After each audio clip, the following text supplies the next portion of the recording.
Hi guys, Jay Smith here, welcome to the AskGolfNut channel. So when it comes to club face control, do you know how to control it? Do you know what you're doing wrong when it comes to not controlling your club face? Because not controlling the club face can make a few different problems. One, obviously it doesn't go to target. That's the biggest one. Obviously you see the ball start off left or start off right, it doesn't go to target, that idea.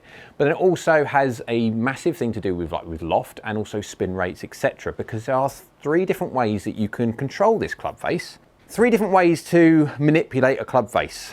Most people always get, if you want to open or close the face or make the face look left and right, you can go like this, like that. So open and closed.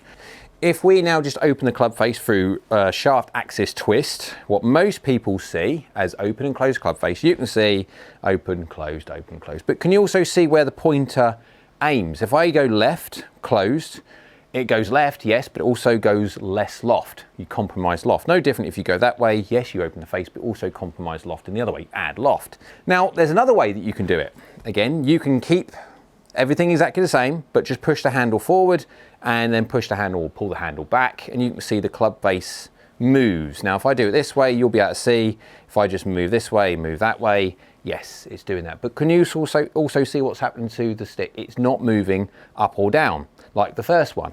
It just goes this way and it goes that way. It does not compromise loft. And there's a third one, but you know what? For a bit of fun, put in the comments below, there's another way that you can alter where that face points. A third way. For a bit of fun, pop it in the comments below. I'll get down there a little bit later on and answer it for you anyway, for a bit of fun anyway. So you've gone down, comments below. How do we control it? How do we know which one is causing a problem? So I'm just going to hit a shot into a green 181 yards away, but it is downhill. I have got a 32-degree lofted 7-iron, so you do need to know what lofted 7-iron you have. So let's go give it a hit. Doesn't matter where it goes. The only thing on a quad, just don't hit it heavy. There we go. Little fadey one. This will be an interesting one to see. Hits the green and stops, hopefully. There it is. Right, so now my club path was 0.4 across, my face was 1.6 degrees open, loft of 28.7, and I was strike 5 mil toe, 2 mil low, so it's good. It's a good, decent strike, no worries. 38 yards in the air and 50 degrees ascent angle, so working very well. Of course, it will do at 91 or so miles an hour. 91.4, there we go, we've got up on there. But if you have a look at your angle of attack, this is a 32-degree lofted 7-iron, remember. So whatever the static loft is on this golf club is 32 degrees. I delivered 28.7 and I was 4 degrees angle attack down. How to work this out in a simple way? Can you remember when you were kids, I don't know how far people go back, but you had these things called hula hoops. I don't know what they're called around the world, but effectively in the UK they were called hula hoops. They go around your waist and then you spin them round and you keep them going, that kind of idea. If you would just hold your grip there at the top and just let this golf club swing as a pendulum, you can see that it goes up and down, no problem there whatsoever. But you can also see this is angle of attack down and this is angle of attack up, but you can see as the golf club comes down, there's less loft delivered. As soon as it reaches zero, nothing, not going up, not going down, it's got this static loft. And as soon as it goes up, it's displaying more loft. So that is your hula hoop. Don't disrupt your hula hoop. If you go get a 4 degrees angle attack down, so the golf club is coming down by 4 degrees, without disrupting your hula hoop, that should be 32 minus 4 is 28. What were we? 28.7. Now I had my face open by 1.6.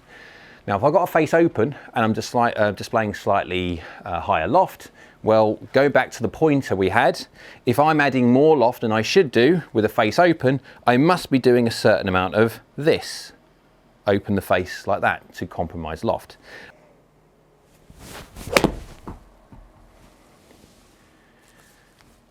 Closer towards target. Is it going to stop on the green or is it going to go out the back? Just out the back. Club half was 1.2 across and face was 1.3 open. 27.8 degrees of loft. So 27.8 degrees, I was down by 4.6. So within 0.4 of a degree, I just did not disrupt my hula hoop, but my face was 1.3 open. So if my face is 1.3 open and I've displayed very good loft regards to my angle of attack down, the only way I could have had that face open is by dragging the handle forward. Now these are small numbers because obviously I'm trying to control club face, but you do get golfers which do some weird and wonderful things. An example of, let's just do one for a bit of fun. So set up as normal, no different whatsoever, and then they do this.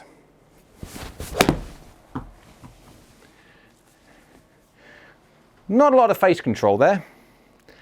As you can see, club path was 1.5 across, hardly anything at all, and 9.1 degrees open. Strike was good.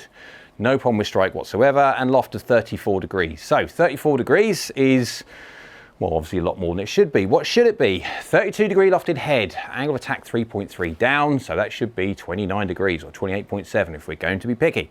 However, it wasn't 28.7, it was 34.3. A lot more. A certain amount of that was, yes, I pushed the handle a little bit far forward to open the club face, but I'm delivering a lot of loft.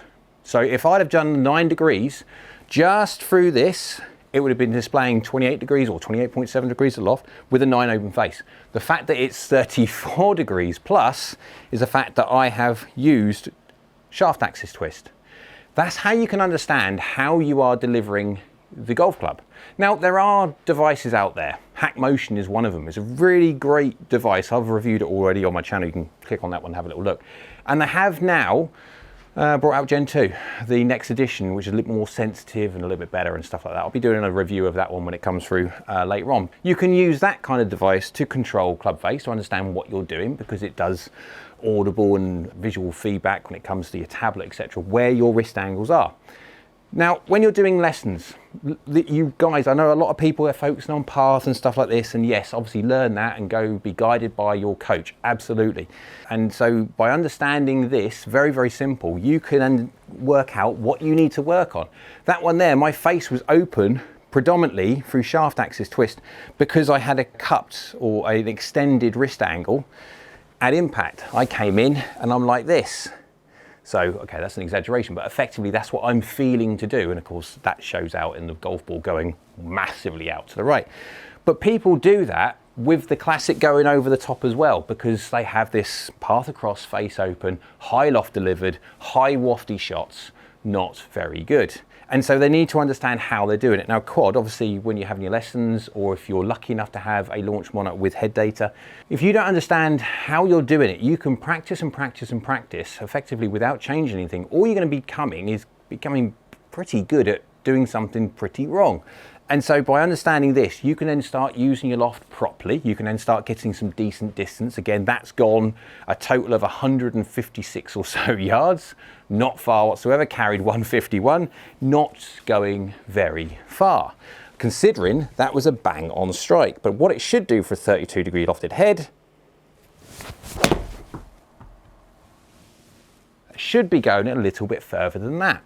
Now, it wasn't a plumb on strike. You can see straight away, 170 odd yards. There's a big difference. What was I delivering? 27 degrees of loft. And that was a slightly toey strike. You can see there 10 mil toe, 0 mil low or high, basically 0. But it's still going 37 yards in the air, 49 degrees descent angle, and it's going 170 yards carry, not 151.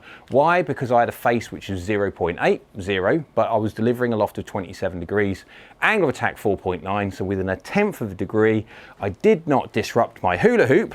Remember the hula hoop. If you have a good angle attack, but your face is massively open or anything else like that, you can work out what wrist angle you need to work on to make sure you deliver not just a good club face control, but a good loft as well.